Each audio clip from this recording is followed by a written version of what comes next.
Hello friends, आज मैं आपके साथ इकोनॉमिक्स का एक और टॉपिक लेके आया हूँ और टॉपिक का नाम है रिस्क एवर्जन एंड इंश्योरेंस। शुरू करने से पहले बता दूं कि चैप्टर का नाम है रिस्क एंड अनसर्टेनिटी और इस चैप्टर के सारे लिंक्स आपको इस वीडियो के डिस्क्रिप्शन में मिल जाएंगे। ठीक है, चलिए शुरू करते हैं।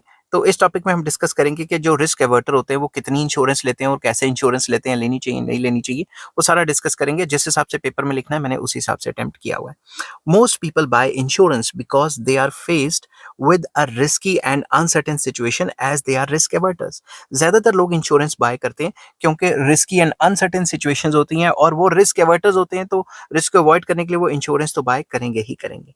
Now an important question is how much money और premium a risk averse individual will pay to the insurance company to avoid risk and uncertainty facing him। अब क्वेश्चन आ जाता है कि कितना इंश्योरेंस प्रीमियम देना चाहिए एक रिस्क एवर्टर को जो कि risky and uncertain situation face करता है और उसको अवॉइड करने के लिए उसको कितना प्रीमियम पे करना चाहिए। Suppose the individual bye a house which yields him income of rupees 30,000 per month. मान लो एक इंडिविजुअल है, उसने घर खरीदा, उससे उसको 30,000 रुपए पर मंथ की कमाई हो रही है, मे बी उसने रेंट पे चढ़ा दिया हो। But if the house catches fire and due to the damage caused his income falls to rupees 10,000 per month and thus he suffers a loss of income। तो अगर उस घर में आग लग गई तो उसका घर का काफी नुकसान हो जाएगा और अब उसको जो रेंट या इनकम आ रही होगी उससे सिर्फ 10,000 ही आ पाएगी। For the sake of simplifying the analysis, suppose that there is a 50% chance of house catching the fire। हम ये मान के चलते हैं कि मान लो 50% चांस है कि उसके घर को आग लगेगी और 50% नहीं लगेगी। Then the expected value of income in this risky and uncertain situation is 0.5% कि आग नहीं लगेगी और उसे 30,000 मिलेंगे। और 0.5% मतलब 50% चांस है आग लग भी सकती है, तो उसकी जो रेंटल इनकम है वो गिर के 10,000 रह जाएगी। तो इसको सॉल्व करें तो कितना आ रहा है, वैल्यू 20,000। ठीक है, it is important to note that expected income of rupees 20,000 is the weighted average of the two uncertain alternatives using their probabilities। तो अगर हम ये जो दो एक्सट्रीम सिचुएशंस हैं 30,000 की और 10,000 की, अगर इनकी वेटेड एवरेजेस लें तो उससे हमें पता लग रहा है कि भाई 20,000 उसकी एक एक्सपेक्टेड एवरेज इनकम है।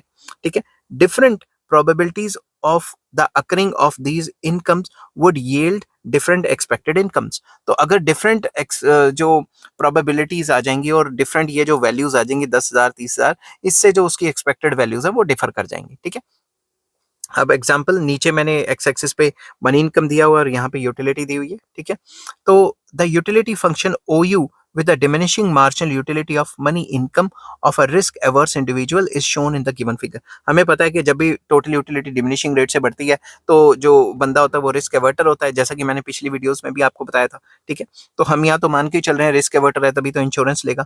With money income of rupees 30,000 his utility is 75 and with the income of 10,000 his utilities 45। तो जब उसकी 30K की इनकम है, 30,000 की इनकम है, तो उसकी यूटिलिटी है 75 की, और जब उसकी इनकम 10K मतलब 10,000 की रह जाती है तो उसकी जो यूटिलिटी हो जाती है वो 45 की हो जाती है। ठीक है, given that there is a probability of 0.5% मतलब 50% ऑफ ईच आउटकम के आग लगेगी या नहीं लगेगी।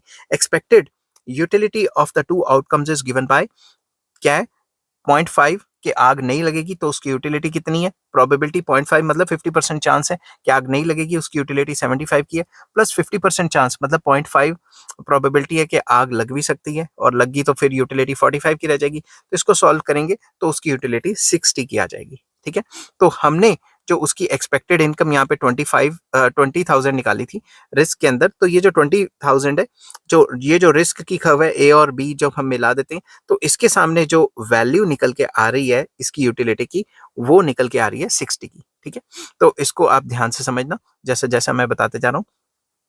It will be seen in the above figure that we have drawn a straight line AB joining the utilities of 75 and 45। तो 75 की utility और 45 की यूटिलिटी मतलब 30K की इनकम और 10K की इनकम को ज्वाइन करें तो एक जो है ये जो सेगमेंट बनती है AB, ये बताई हुई है। It is on the in this straight line और cord AB that the amount of expected utility will be corresponding to the expected value of the income in the present risky and uncertain situation. तो इसके सामने ये जो risky and uncertain situation है इसके सामने जो यूटिलिटी निकल के आ रही है वो 60 निकल के आ रही है, ठीक है। The straight line A B corresponds to ₹20,000 income shows that the utility of 60 at point D. वही वाली बात कि ये जो पॉइंट डी निकल के आ रहा है, इस पॉइंट के ऊपर जहां ये 20K की इनकम काट रही है, इसको यूटिलिटी 60 निकल के आ रही है, ठीक है। तो but it is seen from the individual's utility function OU that utility of 60 is equal to an assured and certain income of rupees 16,000। तो अगर हम दूसरी तरफ देखें तो ये वाली जो कर्व है, ये तो हमें assured income के बारे में बताती है, ये वाली इनकम तो हमें assured income के बारे में बताती है ना। तो अब इस assured income के बारे में अगर हम देखें तो इस सी पॉइंट पे हमें ये बता रही है कि जो हमारी जो इनकम है वो 16K है, ना कि 20K है। समझ गए बात? तो ये 16K है, ठीक है।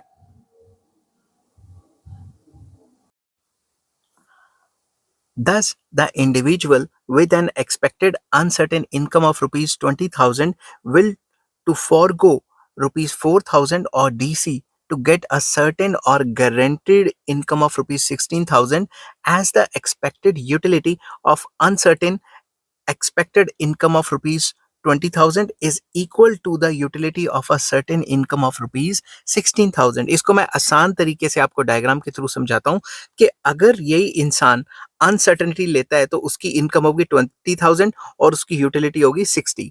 अगर यही इंसान स्टेबिलिटी पे आता है, मतलब ये यूटिलिटी कर्व पे आता है, तो उसकी स्टेबल इनकम होगी 16,000 और इसी 16,000 में उसकी यूटिलिटी 60 की 60 है। तो वो क्या करेगा, अपनी इनकम को स्टेबल बनाने के लिए ये जो सी डी पार्ट है, ये इंश्योरेंस प्रीमियम दे देगा, ताकि इंश्योरेंस देके उसकी स्टेबल इनकम 16K हो जाए और उसकी यूटिलिटी तो उतनी ही है, 60 ही है जितनी 20 पे थी। तो 20 पे भी उतनी यूटिलिटी है, 20K मतलब 20,000 जब उसकी एक्सपेक्टेड इनकम बन रही है रिस्क लेके, तब भी तो यूटिलिटी 60 है। तो वो रिस्क क्यों लेगा? वो हमेशा यही चाहेगा कि उसको स्टेबल सिचुएशन मिले और उसकी यूटिलिटी स्टेबल सिचुएशन में भी उतनी ही है जितनी रिस्क लेके थी। तो ये जो सीडी अमाउंट है, ये जो गैप है, ये गैप सीडी अमाउंट को वो एज अ इंश्योरेंस प्रीमियम देगा, ताकि वो स्टेबल इनकम जो है एंजॉय करे, जिसमें स्टेबिलिटी है और उसकी यूटिलिटी इस केस में सेम रहती है, ठीक है। तो this means that if the individual rupees gives up rupees 4,000 from his uncertain expected income, he will get the same utility of 60 as with a certain और स्टेबल इनकम ऑफ रुपीज 16,000। तो वही बात, जो 20,000 से यूटिलिटी मिल रही थी वो 16 से मिल रही है, तो फिर 4,000 इसमें से 20,000 में से निकाल के वो भाई इंश्योरेंस भर दे। Rupees 4,000 equal to the distance between DC या CD is called the risk premium. तो उसका जो रिस्क प्रीमियम है वो कितना रहेगा, CD कह लो या DC कह लो, एक ही बात है, ठीक है। तो इस सिचुएशन में उसे प्रीमियम लेना चाहिए, क्योंकि प्रीमियम लेके इंश्योरेंस लेके उसकी यूटिलिटी उतनी ही आ रही है जितनी विदाउट रिस्क आ रही थी।